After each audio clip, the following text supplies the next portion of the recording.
So we continue the video with the broadcasting 6b, and we're going to discuss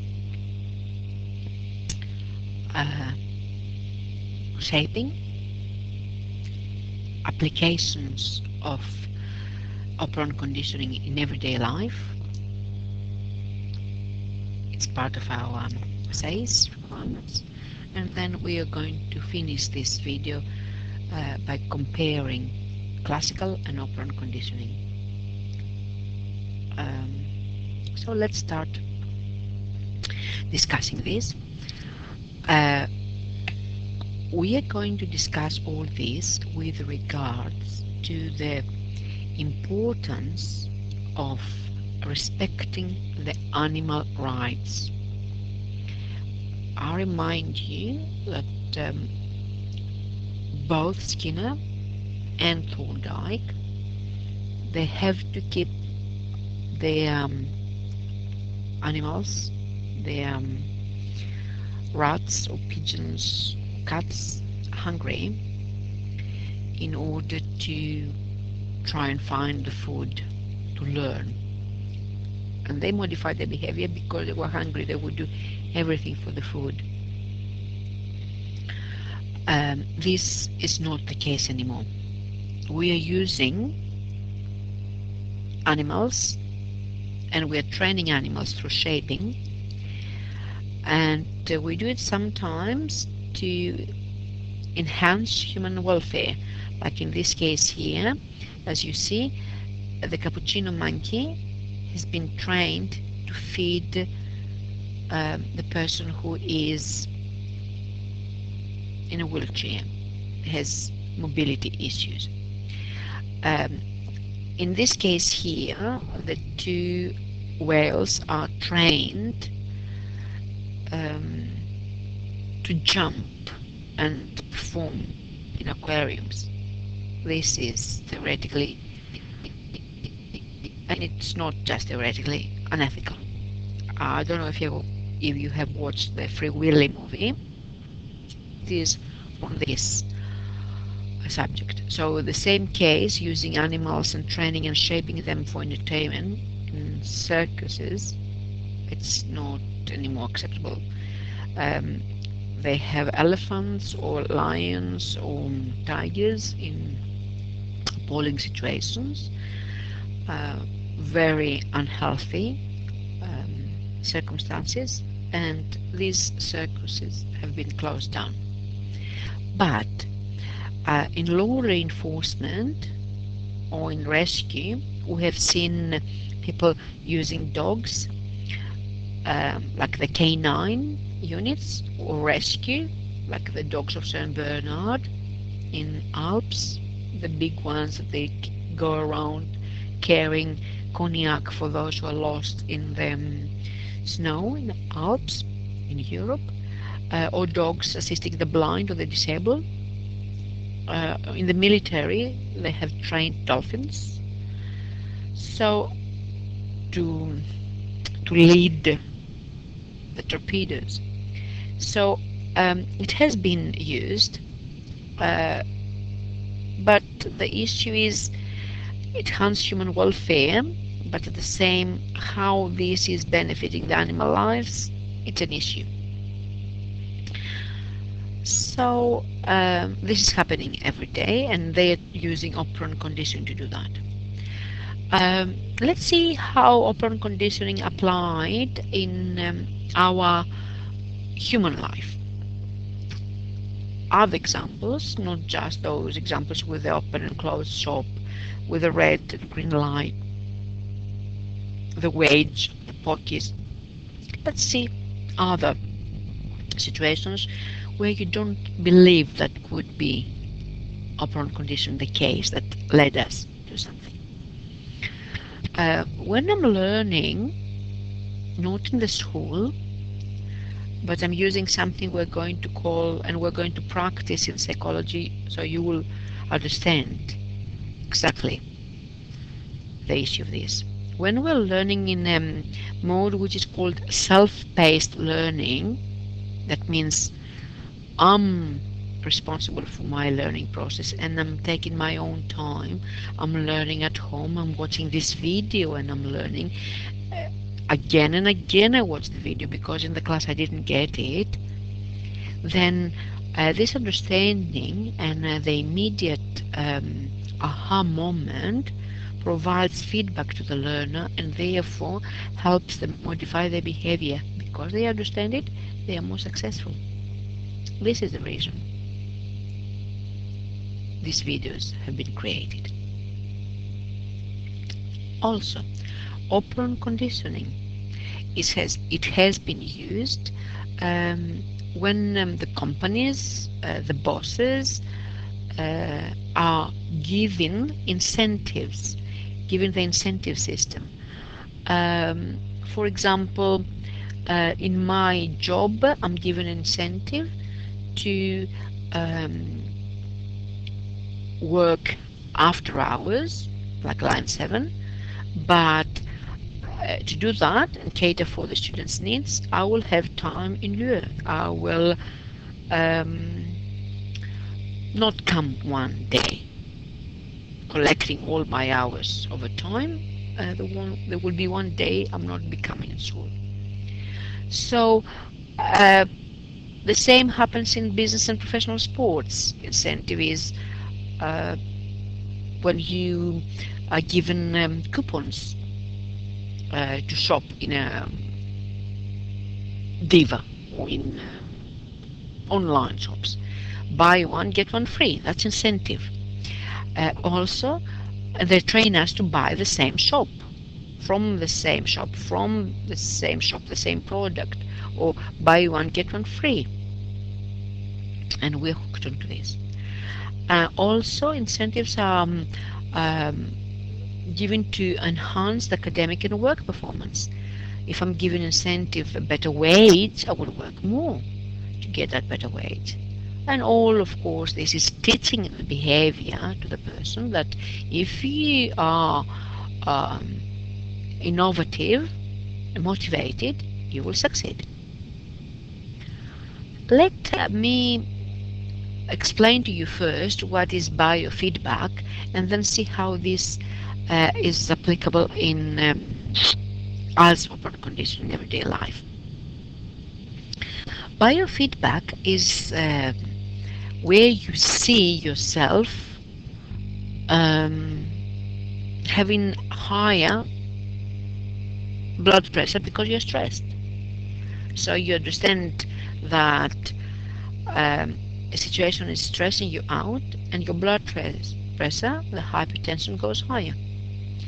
And this person who has the electrodes on her head, she can see the monitor and she can realize that when I'm thinking something relaxing, my blood pressure goes down, and when I'm thinking something distressing, my blood pressure goes high.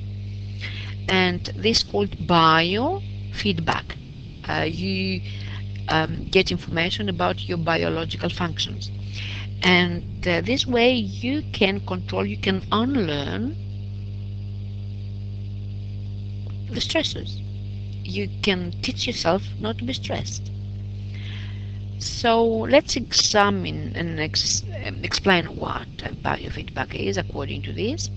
It's a bodily function that's recorded in the monitor and gives us information as a feedback to the person, so this person can control their body functions. In the movies we say you're panicking, you know that you're panicking, your heart rate goes higher. In this case, in the biofeedback, you can see that happening. And you will also see that if you start breathing in that bag, because the oxygen is less, the heart rate goes down and the blood pressure goes down.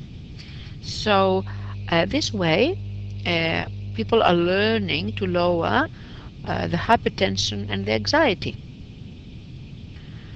And the girls, the ladies, can learn to control their muscles, their pelvic muscles, and control incontinence. It's the same way the baby learns to hold the wee in the potty training. Also, in the classical conditioning, we have discussed that sexism and prejudice can be classical conditioned as a response. Here, the prejudice, it is discussed as a behavior, as a desired or not desired behavior. So, remember the example we said about racism? And we discussed racism, how the child sees the mother being racist and therefore becomes racist by itself. And it is conditioned by mother's behavior, pulling the hand or going away from the different color person. In operant conditioning, demeaning other people's character or personality because of their color, in some social environments gains attention, and sometimes, like in Louisiana, America, it gains approval from others. And the fact that I'm acting as a racist, if it has been supported by reinforcer of some people saying hooray, bravo, well done, that will increase my self-esteem at the expense of the victim, and I will be repeating that because I was rewarded. It's the same mentality that we see the bullies keep bullying because the circle around the bystanders are not stopping them. So prejudice and discrimination can be positively reinforced. In Mississippi, the state of Mississippi, it was positively reinforced by Ku Klux Klan. And this is happening within the gangs. The gangs are positively reinforcing the members. They are rewarding the members who are racists. Here, this also starts another issue, that when punishment is inconsistent, criminal behavior is more likely to be repeated. So what we learn is that actually being racist should be punished. But in some states in southern USA, the sheriff is not punishing, let's say, those who are killing or burning or are violent against the African Americans. So the person can learn that, well, I'm not going to be punished if I do something wrong. Therefore, the connection, I do the crime, I have to do the time, extincts, and they become racists. The case of people do know that there are penalties, and they still do the wrong thing because they think that they can avoid it. This is the case of my country. In Greece, people are not parking correct because if I get a parking fine, I can avoid paying it if I know the right person, the police. I can bribe them, I can manipulate them. So what is happening, they know that the penalty is there, but it won't be applicable to them. That's why they bypass the law. And this is something that is learned behavior. They're learning not to pay their um, taxes. They learn not to pay their fines. Another one, which is result of operant conditioning, application of operant conditioning, is the superstition. I said to you that I will remind that later. Remember the pigeon that was turning around because the last time start turning around, the food came, and the pigeon was thinking that every time it will turn around, the food may come because the food was coming at variable rate. That's kind of superstition. Remember the bowling, the boy that's turning because the bowling, that's superstition or a movement. You believe that if you do that, it will work. The same in the video you watch with the children pressing the elevator. The same I told you when I was going to my exams as a child and I had to go to the church first. That's superstition. And superstitions are developed because of accidental reinforcement of our actions. The athlete has never scored and scores accidentally one day when he wears a red top.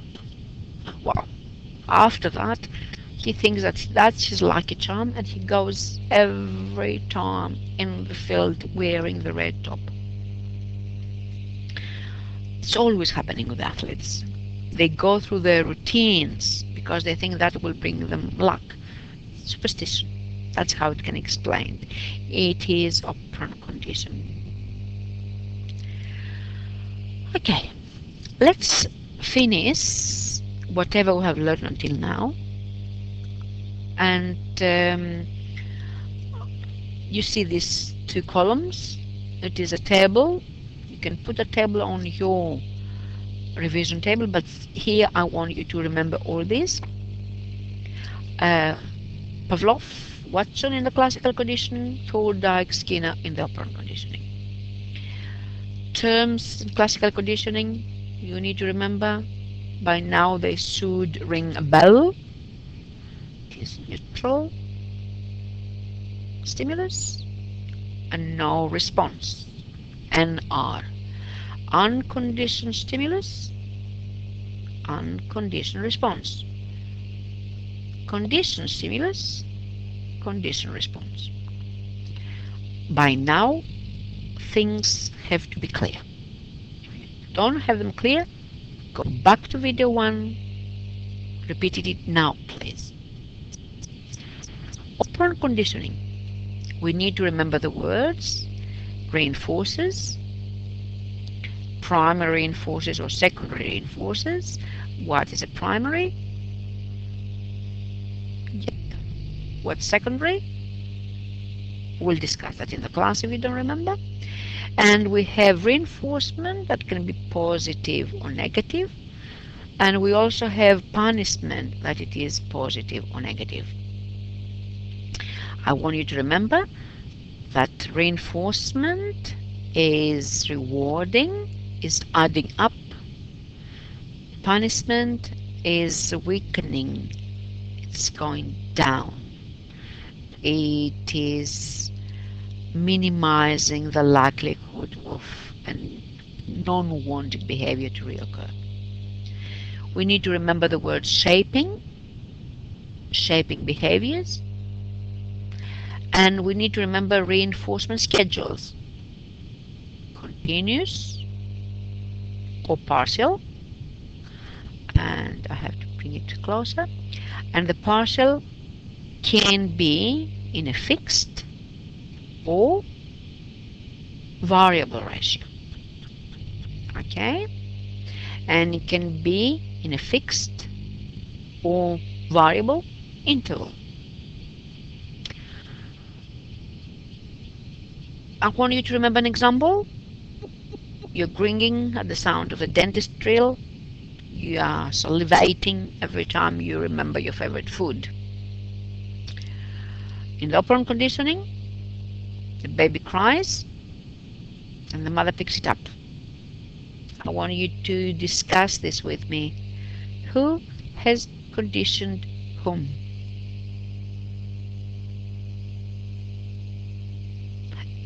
And I want you to remember, the baby cries to be picked up. Oh, because it's picked up every time it cries, it starts crying to be picked up. It's like a riddle. Who started first, the chicken or the egg? I want you to remember that extinction, generalization, discrimination is occurring to both classical and operant conditioning. We spend a lot of time discussing that. So generalization stimuli are similar to the one that has been conditioned, and then it's elicit to the conditioned response. And generalization in operant conditioning means that I'm responding to similar stimuli. Okay, similar. Discrimination. The stimuli similar to the conditioned stimulus do not give a response. You don't respond to my phone, you respond to your phone. And here I want you to remember that only the discriminative stimulus results in responding. Okay? You respond to the phone from your mum, not to the phone from the boss. Only the discriminative stimulus results in responding. And the difference between these two is that this is happening involuntarily. The subject is passive. I don't want to salivate. I can't handle it. It's happening. I can't handle my fear. It's happening unless I learn to shape my fear. I desensitize myself. In the operant conditioning, the subject wants to do it. This is wrong. I have to fix it. The subject is not passive. The subject is active because it's voluntarily. He's doing that or she's doing that for the reward, or to avoid the punishment, or to avoid something that's not so wanted in the negative reinforcement. And the difference is also important here, that the behavior has a different order. The conditioned stimulus must come before the unconditioned stimulus. The bell before the food, to give time to the brain to swim in that nice feeling, for the hormone to work. So this is actually the contiguity we discuss, or the contingency. When I'm saying this is contingency. Yes, contiguity, I want you to remember, it is the 0.5. Contiguity is the timing. This and this have to come very close, 0.5 of a second. That will be contiguity. Contingency, I'm sorry. Contingency, I don't know what I have done now.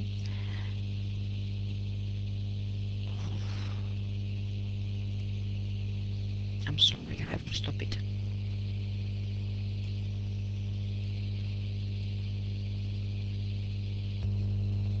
So I'm back finally. I'm sorry, I don't know what I did. So I want you to remember what we said, that contiguity means 0.5 of a second. The condition stimulus has to be before this, but contingency is the fact that this is the first and the other one follows. It's a chain reaction. In the operant conditioning, the reinforcement or punishment is coming after, and this is a difference we're going to discuss later again. Now, I want you to understand that classical condition is a result, we have discussed it already, it's a result of human evolution. So, human evolution from the animal. So, let's read, and I'm going to explain as we're reading. Some types of stimuli are more important for survival than others. Okay, remember, we are scared more the spiders than the cars, although have more chances to die by car accident than by snake bite or spider bite. And these evolutionary processes have sometimes prepared the brain to find some correlations more easily than the others. Causal correlations means to find the cause and effect, the relationship. Okay. So the brain, therefore, is not equally sensitive to all these types of stimuli, because we are, as we used to say, hardwired, biologically hardwired, to do some things easier than others. So, taste aversion is one example of this.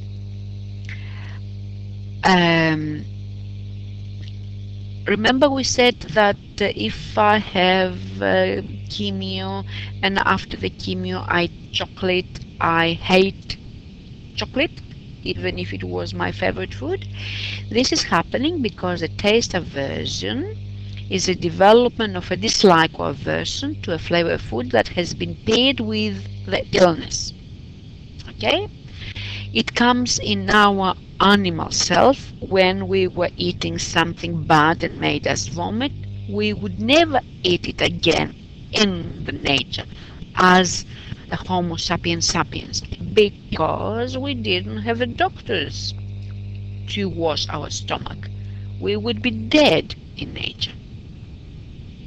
So this is what really is happening here.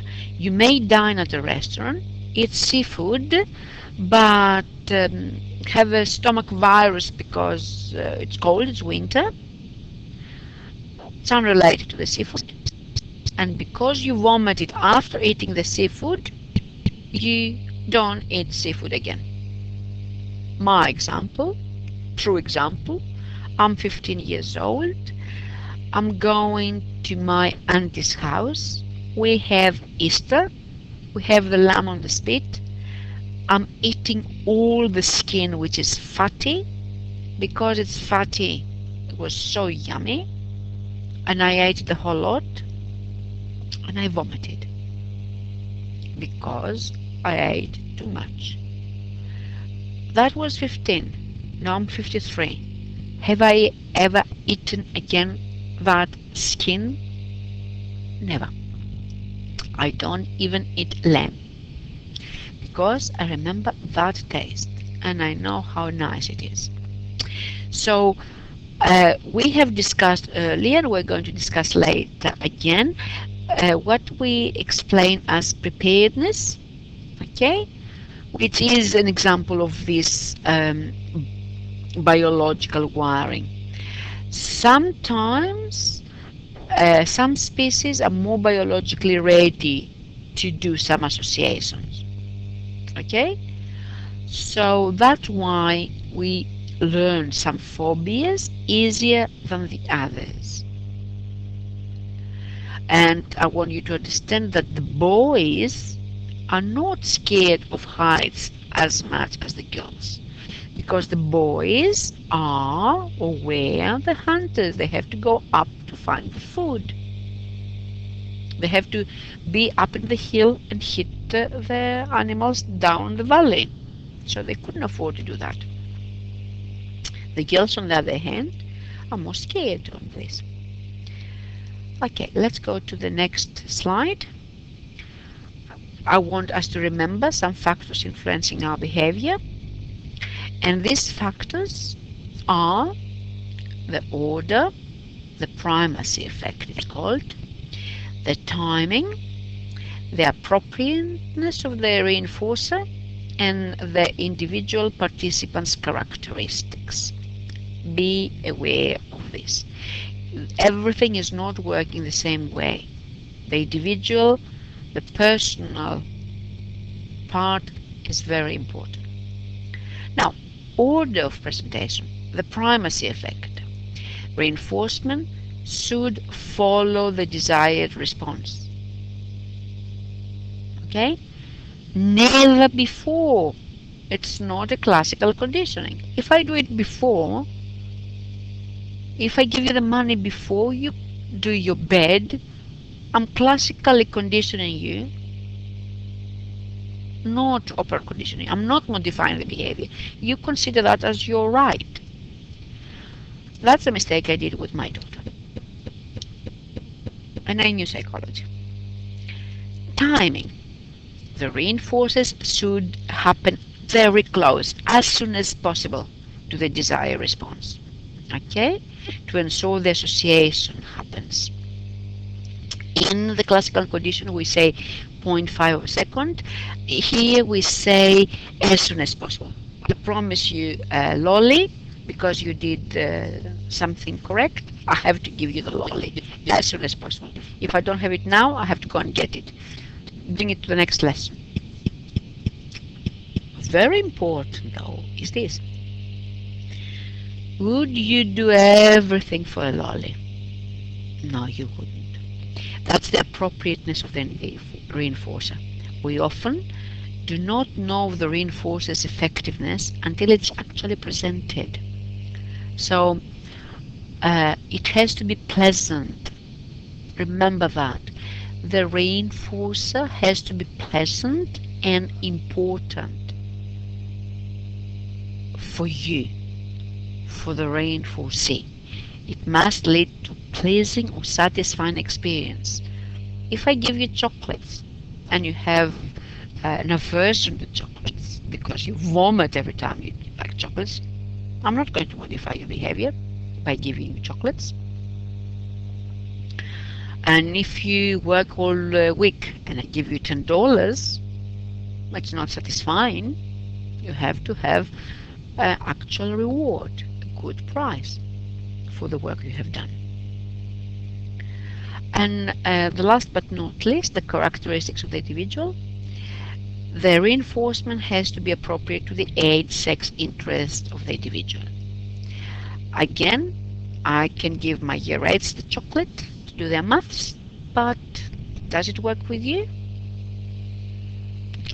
I think sometimes it's Friday, last lesson, probably it will work, but not after lunchtime. Okay, let's go and discuss the others because I think it's getting late. Also, we discussed that the motivation to learn and the primary and the secondary factors we discussed earlier are very important. I'm learning according to the primary or the secondary factors. What's primary? My basic instincts. If I'm hungry, if I'm thirsty, if I want to avoid the pain, if it is related to sex, if it's basic animalistic instinct, I will learn quicker. Okay? Secondary factors, these are working in our society. It's the money, the praise, and the social approval. And of course they work according to the needs of the person. If the rat is hungry, he will do everything. The rat doesn't care for the social approval, or the money, or the praise. Okay? Even the humans. If a human is hungry, He doesn't care for the money. Can I remind you the story of Abel and Cain? Cain and Abel? Abel was a good, it's like a, from the Bible. Um, Joseph had two sons, Abel and Cain. Or Cain, I don't remember exactly how is the accent in English. And Abel was the good one, the innocent, and Cain was the bad. Abel was the firstborn, and Cain was the secondborn. And according to the Jewish law, Abel would take everything. So Abel was out working all day, and he came home hungry. And Cain gave him a plate full of lentils, and he wanted a reward for the plate he offered him.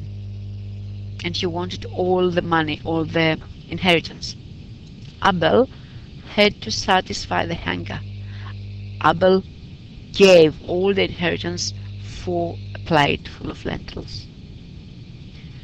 And this is an example of how some people are doing everything to cover the primary factors. Others, when they have covered this, they do everything for the money, the praise, or the social approval. And we discussed before, let's finish off with preparedness. It's a specific predisposition to be conditioned in certain ways and not the others. So I'm prepared to condition myself pro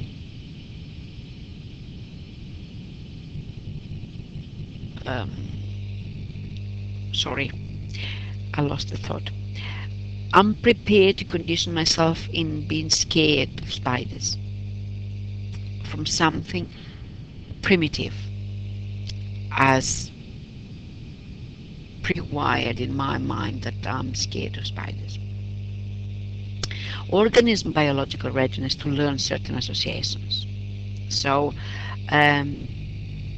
remember what we said about little Albert? Little Albert didn't know the difference between the dog and the rat. Little Albert was understanding only the fur. So the organism biological readiness learned a certain association. Okay, the certain association was furry, not small white fairy equals rat, and the big brown equals dog is not scary.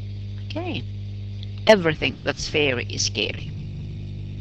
And some responses are conditioned much more readily than others. I'm easily scared than non-scared.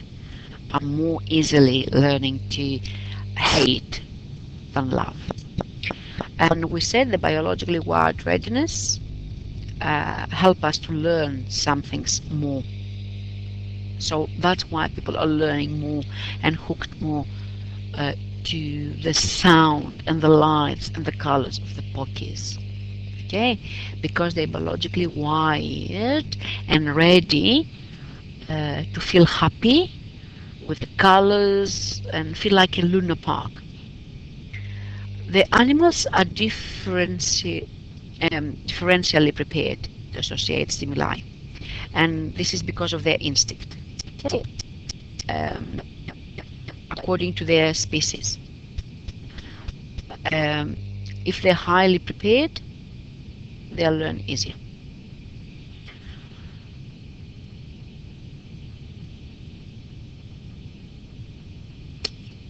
Let's now summarize. That's a very quick summarization of what we have done already.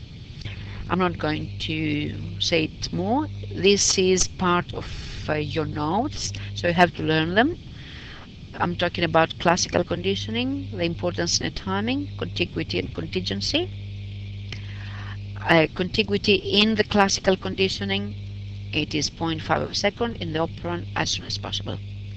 Contingency in the classical, it's depending the fact that conditioned stimulus has to be before, and the operant the reward or punishment has to happen after, follows. Okay. Also, we have a difference between classical and operant conditioning in the acquisition. So, refers to the phase when the organism acquiring the response, and here the acquisition is related to establishing the desired response through reinforcement. So here acquisition means how many times I have to pair, so they will learn. They make the connection, and here is how desired, pleasant, satisfying has to be the reinforcer, and also the schedule of reinforcement.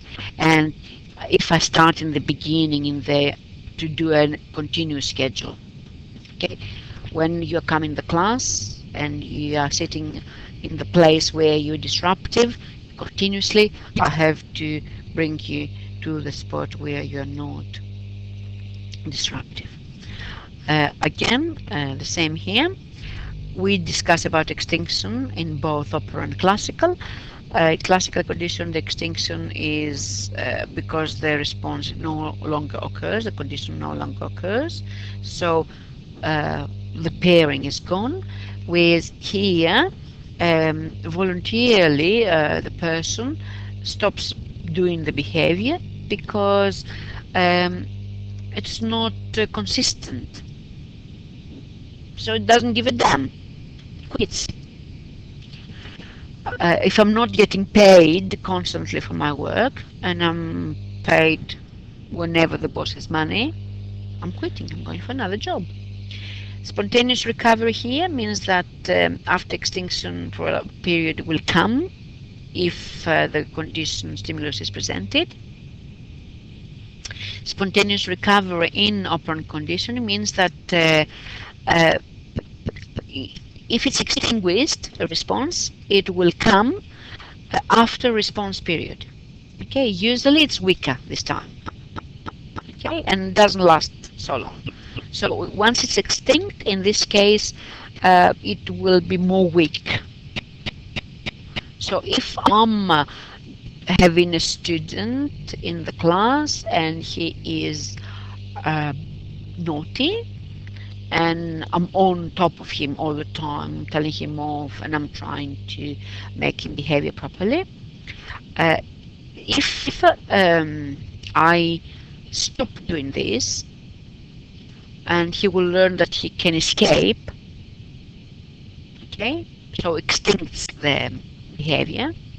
When I try again bring him back, the obedience will be less strong. He will be trying to be cheeky all the time. Let's discuss, oh, very close. Let's discuss the stimulus generalization and the stimulus discrimination in both cases. So the stimulus generalization, okay, is produced a response weaker in strength of the original because we generalize. We are scared all the pizzas, all the animals.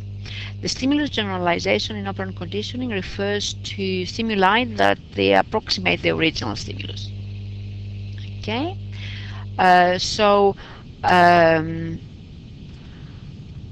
Skinner has shown that with example. The pigeon was pecking at an orange and a yellow light, but not at a green light. Yellow and orange were close, so it was similar. So they could generalize that. So I'm as a student and I'm obeying to my teacher, and because I learned to obey to my teacher, I learned to obey to all the teachers later in the high school. But I'm not obeying to those who are not going to be teachers, like the relief teachers. I'm not talking here, you are good students all the time. Stimulus discrimination, you can read that. I think the example, you can discriminate between two things. And in stimulus discrimination in the open conditioning, that's the most important, is that the birds, Skinner taught the birds to pick the green and not the red uh, color. So it's different behavior. So they discriminate. I'm doing the right thing and I'm doing the wrong thing. The organisms learn that responses will be reinforced and others will not be reinforced. So if you do the right thing, I'm going to give you a reward. If you do something else, I'm not rewarding you. Yeah? It has to be interesting. You have to want to do it. And the organisms learn that. And this is the final slide of this presentation. Everything is here. I want you to learn this off by heart.